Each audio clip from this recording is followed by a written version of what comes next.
Shalom, selamat pagi, sidang Tuhan, jemaat yang dikasihi oleh Tuhan Yesus Kristus.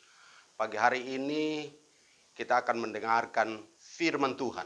Namun sebelum kita berdoa untuk firman Tuhan, kita menyanyikan satu pujian bersama malaikat di sorga.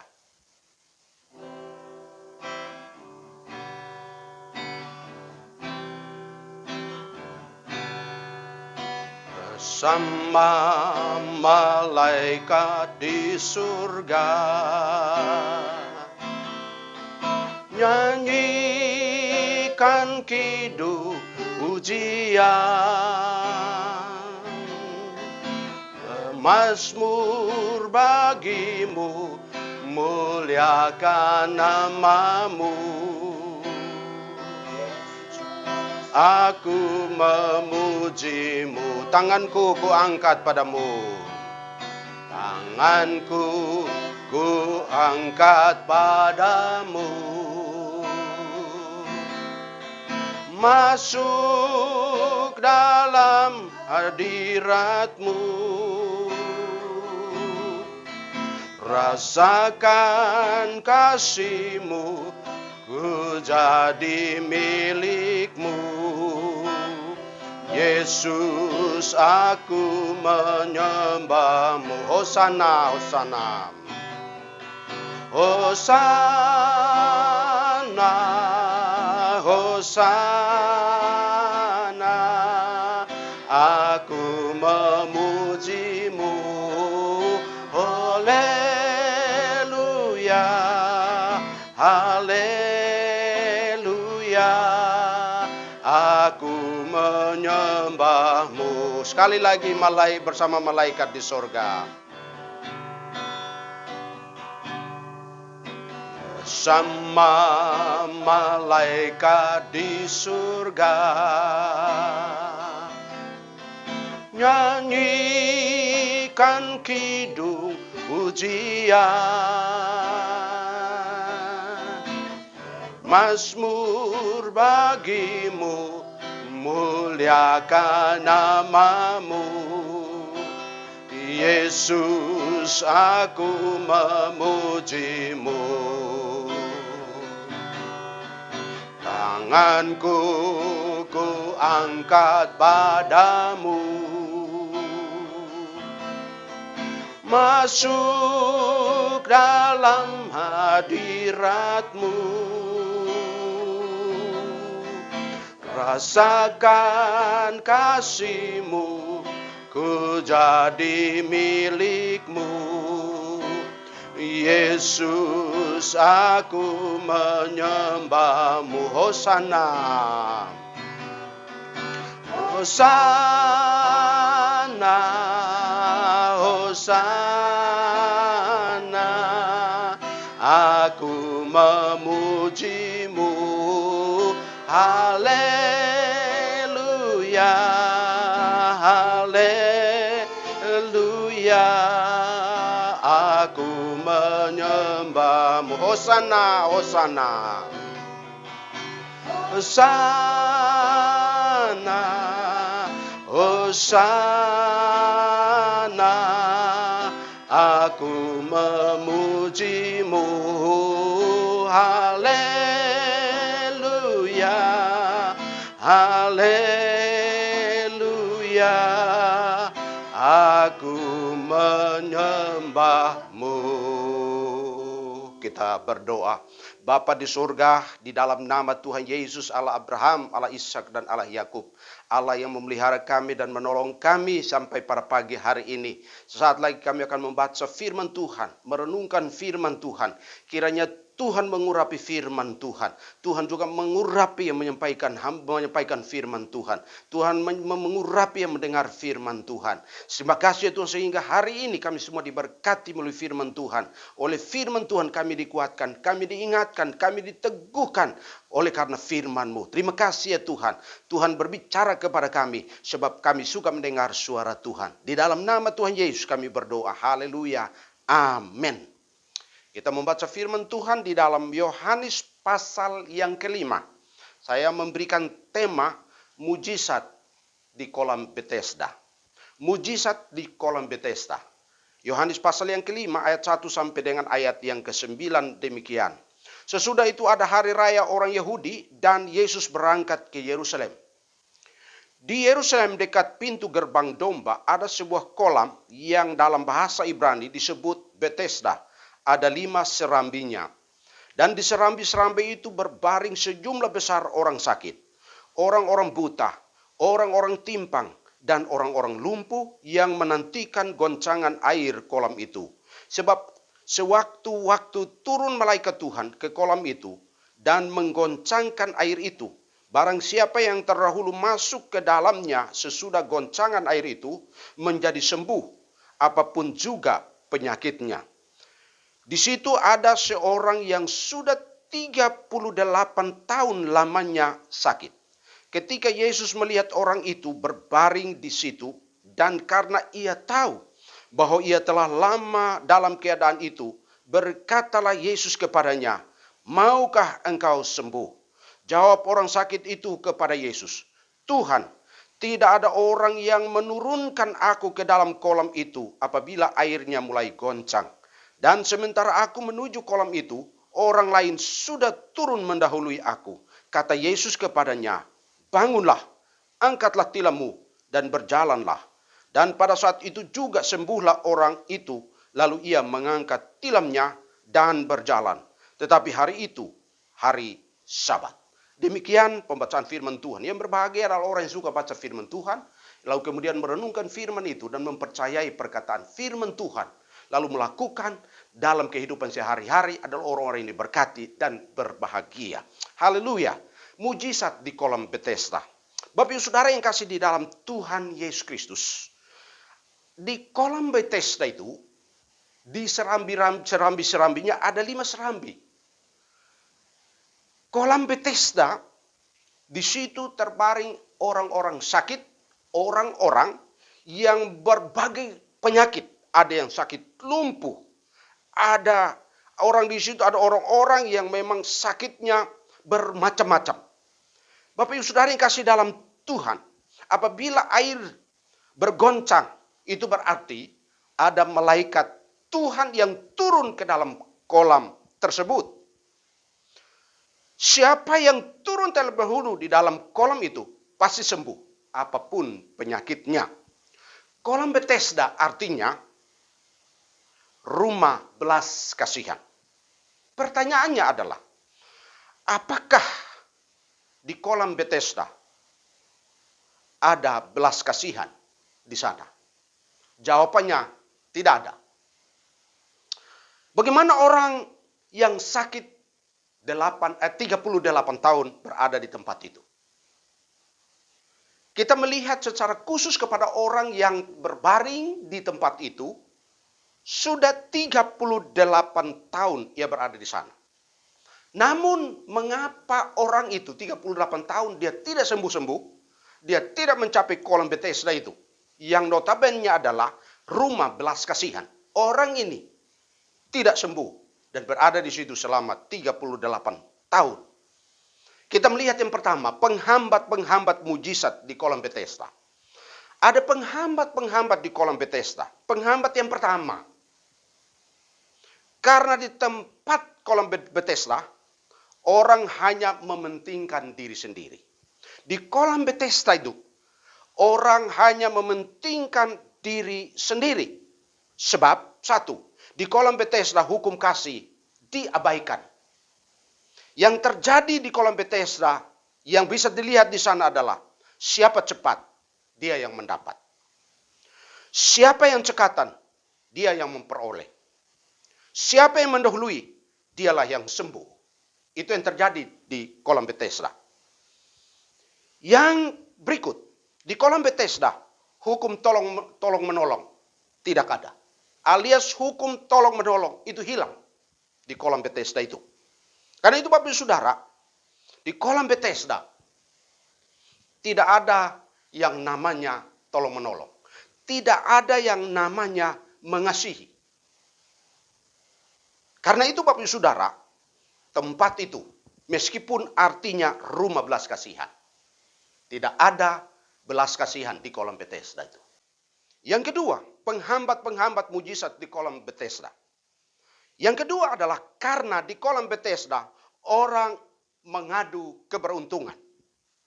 Bukan anugerah Tuhan. Itu ada di dalam ayat 3 dan ayat yang keempat.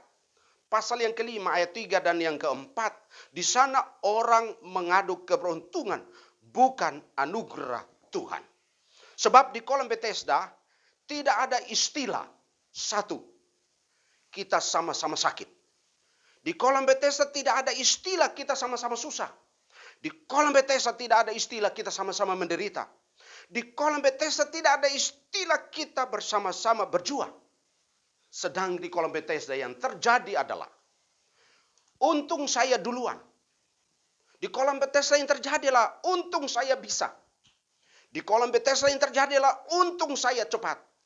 Di kolam Bethesda untung saya lebih duluan, maka saya disembuhkan.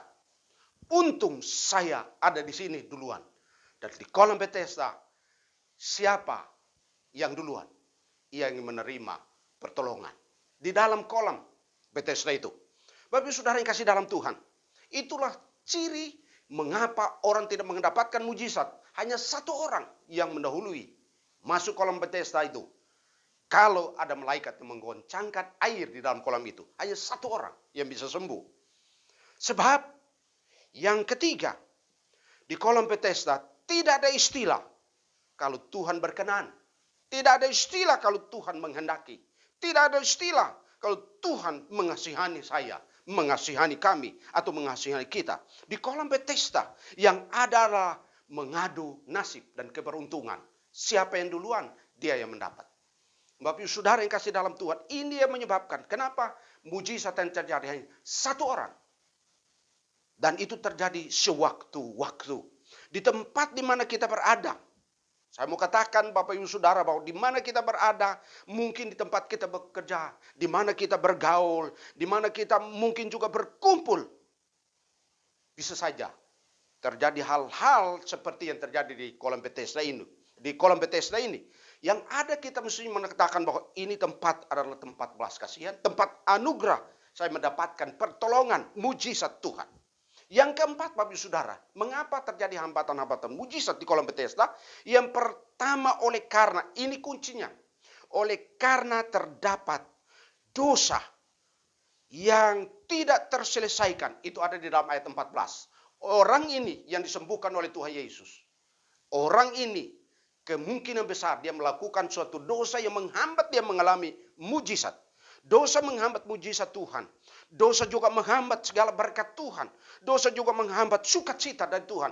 Dosa juga menghambat berbagai macam ikatan, penyakit, dan juga berbagai macam kesulitan. Dosa menghambat damai sejahtera dalam kehidupan orang-orang percaya. Dan karena itu Bapak Ibu Saudara yang kasih dalam Tuhan, mujizat tidak bisa terjadi kalau orang masih terikat oleh dosa-dosa tertentu. Dan itu dosa ini mengikat orang sakit selama 38 tahun. Sebelum ia bertemu dengan Tuhan Yesus. Kalau dikatakan bahwa sebelum Yesus bertemu dengan orang ini tetap diikat oleh dosa. Dan dosa ini mengikat dia sehingga dia tidak mengalami mujizat. Dia tidak mengalami pertolongan Tuhan. Dan karena itu Bapak Ibu Saudara, perlu diingat di sini bahwa mujizat-mujizat yang terhambat dalam kehidupan seseorang, yaitu seorang anak Tuhan, perlu selidiki. Apakah punya dosa? Apakah dosa-dosa tertentu yang menghambat berbagai macam berkat, berbagai macam pertolongan Tuhan, berbagai macam anugerah? Kita perlu datang kepada Tuhan. Kita perlu datang kepada Tuhan dan mengakui itu. Dan karena itu Bapak Ibu Saudara, ini merupakan yang poin yang pertama, penghambat mujizat di kolam Bethesda. Di kolam Bethesda ini terjadi oleh karena, Bapak Ibu Saudara, saya mengatakan orang-orang di sini Bapak Ibu Saudara, masing-masing mementingkan diri, tidak mengetahui dan tidak mau peduli dengan siapa orang di sekitarnya. Dan karena itu Bapak Saudara yang kasih dalam Tuhan, hari ini saya mau mengatakan bahwa kalau mau menerima mujizat, pertolongan, anugerah Tuhan. Poin saya yang kedua, mujizat terjadi di kolam Bethesda. Poin yang kedua itu penting. Yang kedua adalah karena di situ ada hadirnya Tuhan Yesus. Mujizat terjadi di kolam Bethesda secara sempurna karena Yesus hadir di kolam Bethesda. Kita bisa lihat firman Tuhan di dalam ayat yang ke-5, ayat yang ke-6. Ketika Yesus hadir di sana, ada seorang yang sakit sudah 38 tahun. Kita lihat di sana mujizat terjadi di kolam Bethesda oleh karena Yesus hadir di kolam Bethesda. Yesus hadir di rumah belas kasihan. Di sanalah letak kasih karunia Tuhan. Ada belas kasihan. Dosa yang menghambat itu diselesaikan karena Yesus hadir. Dan kita melihat bahwa karena Yesus hadir yang menawarkan anugerah. Dia bukan menawarkan keberuntungan. Yesus menawarkan perubahan. Yesus menawarkan kesembuhan. Yesus menawarkan sesuatu yang mendatangkan berkat. Sesuatu yang mendatangkan kesaksian bagi banyak orang. Dan karena itu Bapak Saudara, kita melihat bahwa Yesus hadir, pasti ada mujizat. Yesus hadir, pasti terjadi perubahan. Yesus hadir, pasti terjadi kesembuhan. Yesus hadir, pasti terjadi sesuatu yang baik bagi seseorang. Karena itu Bapak Saudara, Yesus menawarkan anugerah. Maka kita mengalami yang disebut dengan kesembuhan. Karena Yesus hadir menawarkan perubahan secara luar biasa. Dan Yesus menawarkan dengan pertanyaan, maukah engkau sembuh? Maukah engkau sehat? Maukah engkau dipulihkan?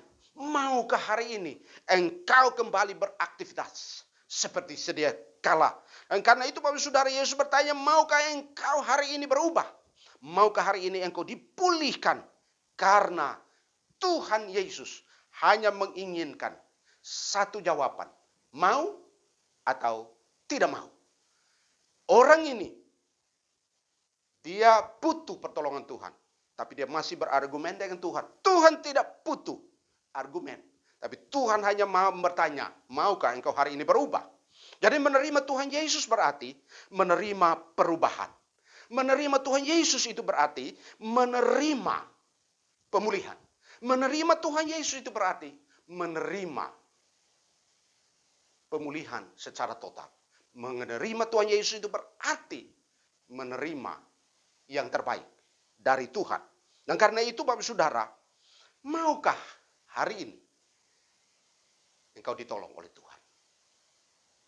Kita melihat yang berikut. Tuhan Yesus tidak suka dengan orang yang menyalahkan orang lain.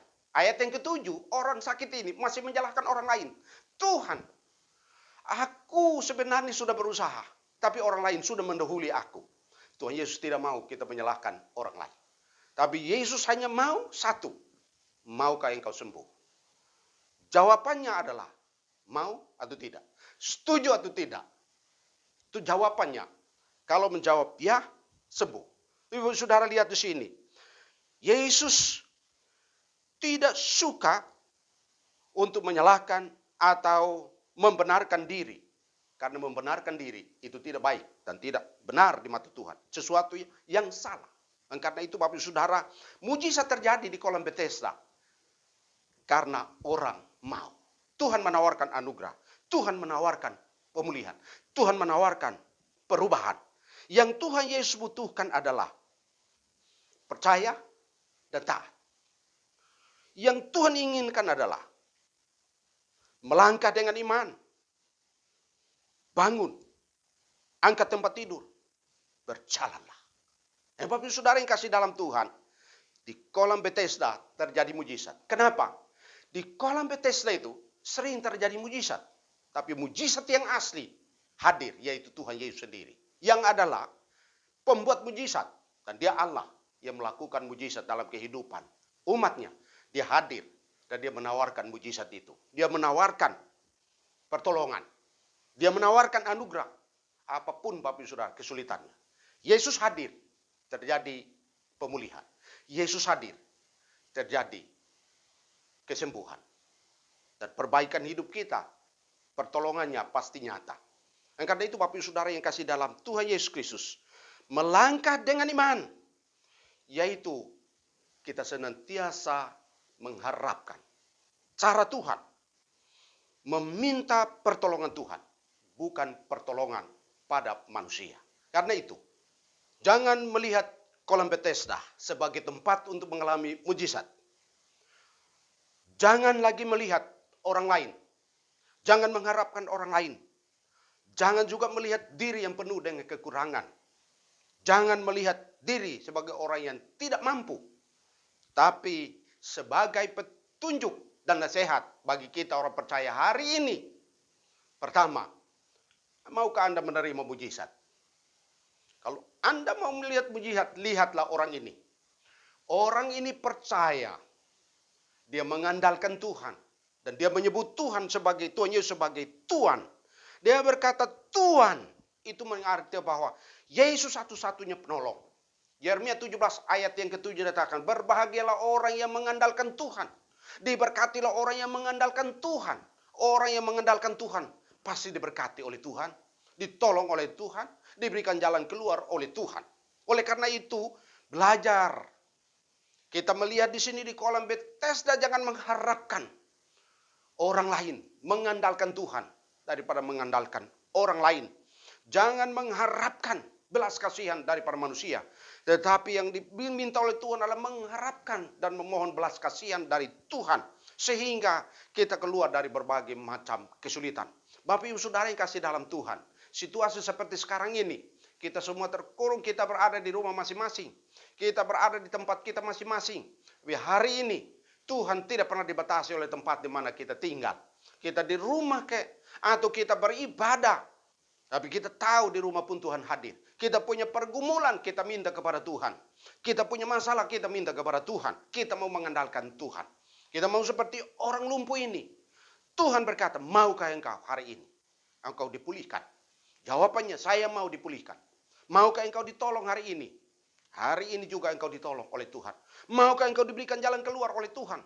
Tuhan hari ini berikan engkau jalan keluar.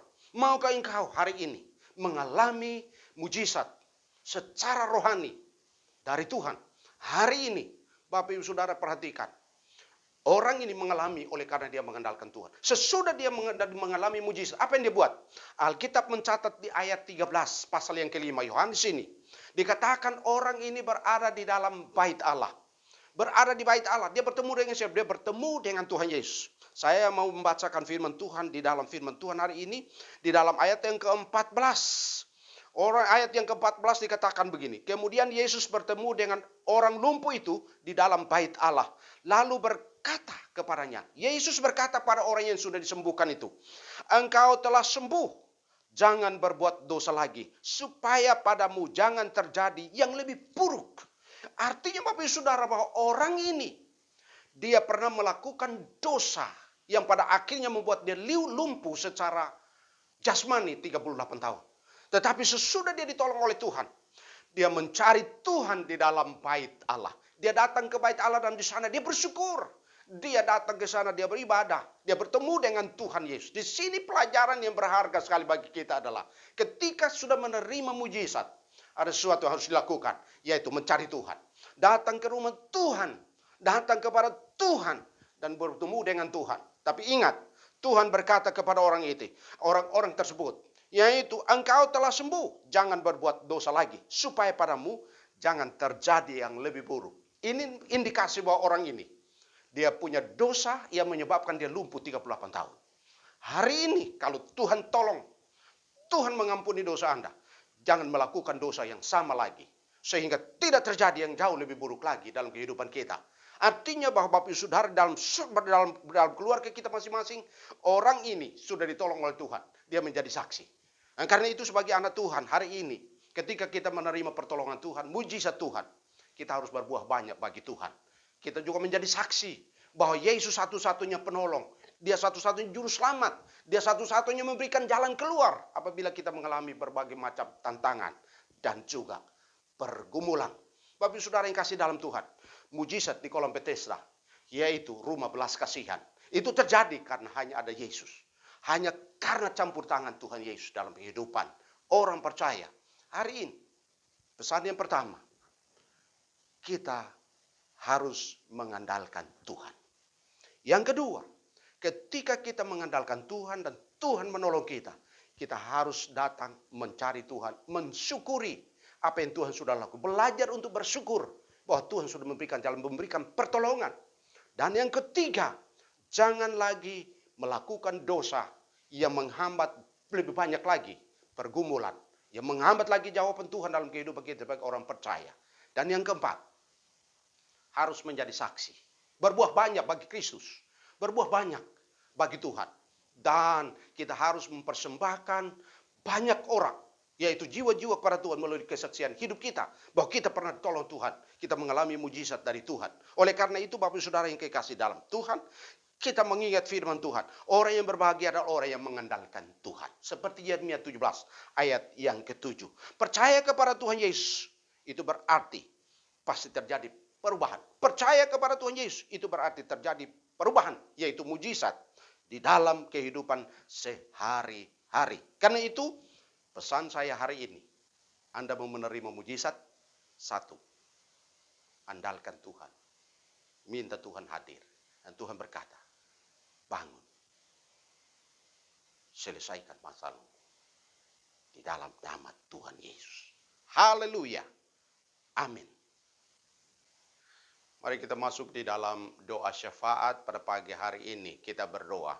Bapa di surga, di dalam nama Tuhan Yesus Kristus, kami mengucap syukur ya Tuhan bahwa kami sudah mendengarkan firman Tuhan. Biarlah firman itu hari ini meyakinkan kami, menguatkan kami, mengingatkan, meneguhkan kami kembali ya Tuhan. Kami dapat menerima mujizat dimanapun kami berada karena Yesus hadir. Terjadi mujizat dalam kehidupan kami, terjadi mujizat dalam keluarga kami, terjadi mujizat dalam pekerjaan kami, terjadi mujizat di dalam bisnis kami, terjadi mujizat di dalam kehidupan kami sebagai orang percaya. Terima kasih ya Tuhan. Pagi ini kami berdoa, kami menyerahkan anak-anak Tuhan, gereja Tuhan, umat Tuhan, di seluruh tanah air di negeri kami. Kami berdoa dimanapun mereka berada hari ini. Tuhan, mari Engkau tilik umat-Mu dan memberkati mereka. Engkau mengingat mereka dan menolong mereka. Yang lemah Tuhan kuatkan, yang susah Tuhan hiburkan, yang sakit Tuhan sembuhkan. Terima kasih ya Tuhan. Kami berdoa menyerahkan seluruh umat-Mu, seluruh orang percaya di negeri ini. Anak-anak Tuhan, kami berdoa Tuhan menolong, Tuhan memberkati mereka. Bapa di surga, terima kasih. Saat ini kami berdoa menyerahkan bangsa kami ke dalam tangan Tuhan. Indonesia, kami berdoa ya Tuhan, bangsa ini dalam kondisi saat ini, yaitu mengalami yang disebut dengan virus corona. Bapa, kami berdoa di dalam nama Tuhan Yesus. Kami mohon campur tangan. Karena itu kami berdoa untuk pemerintahan kami. Kami berdoa untuk presiden kami, Pak Joko Widodo dan juga Pak Mahfud Amin. Tuhan menolong bersama dengan para menteri kabinet Indonesia Maju. Tuhan, biarlah Tuhan memberikan hikmat ketika mereka mengambil keputusan. Tuhan menyertai mereka, Tuhan menolong, Tuhan berkati. Kami berdoa ya Tuhan, situasi bangsa kami dapat terkendali ya Tuhan, oleh karena campur tangan di negeri ini. Terima kasih Tuhan, kami berdoa menyerahkan para medis, kami berdoa untuk para dokter, para perawat, Tuhan lindungi mereka ya Tuhan.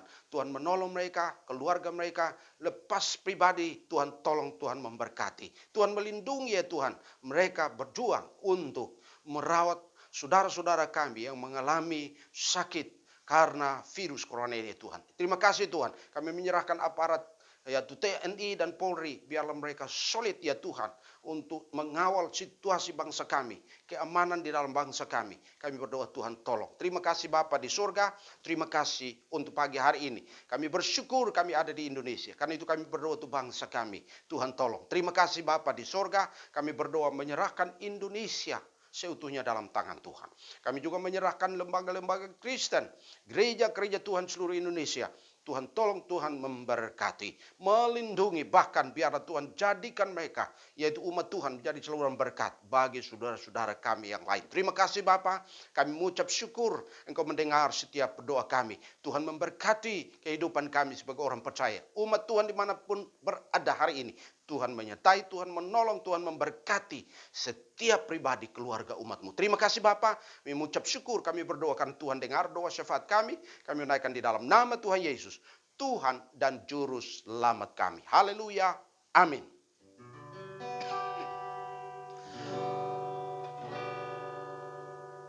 Kami memuji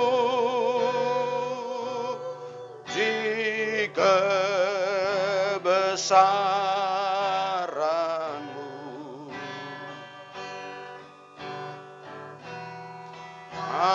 ajaib Tuhan,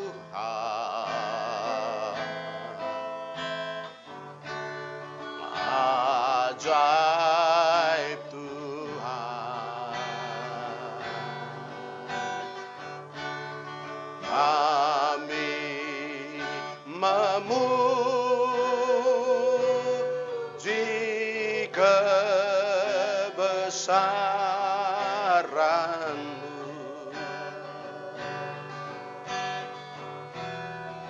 Ajaib Tuhan,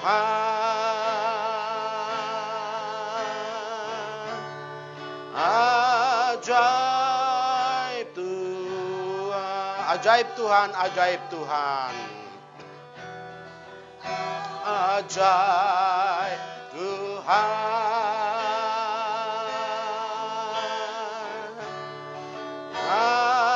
ajaib Tuhan.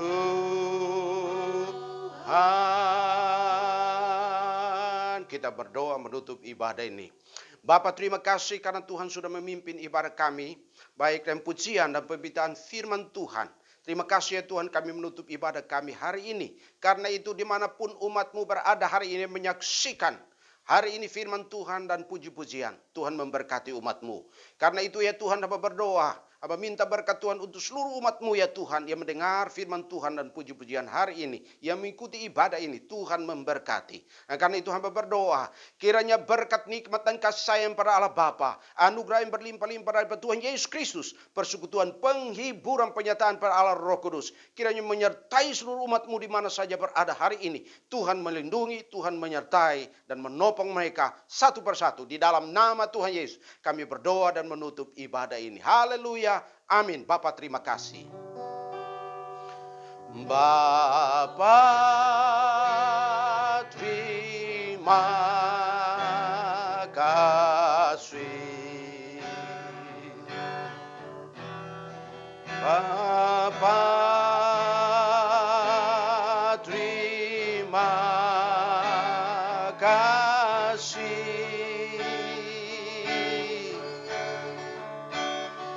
Bapa di dalam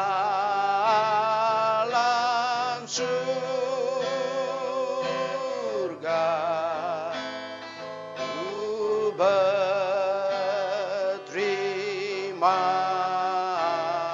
kasih. Amin.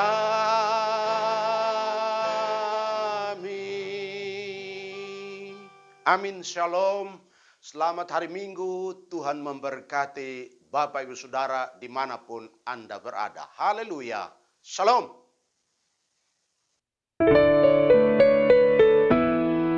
Kapanpun, dimanapun, asal Kau sertaku, ku siap melayani-Mu, Tuhan.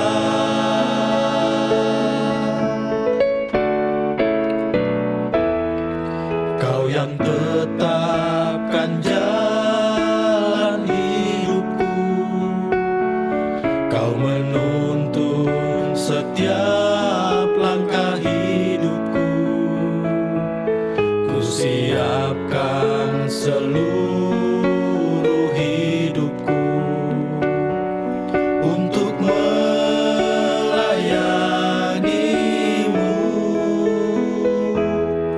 Kau yang sucikan dan mengampuniku, Kau pulihkan seluruh hidupku. Ku siapkan hati dan jiwaku untuk melayani-Mu.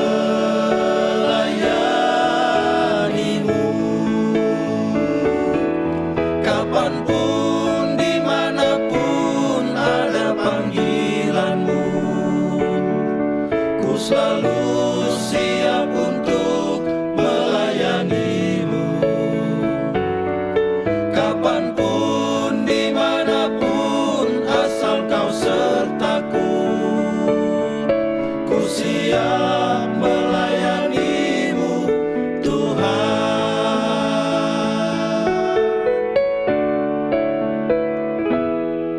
Kau yang sucikan dan mengampuni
selalu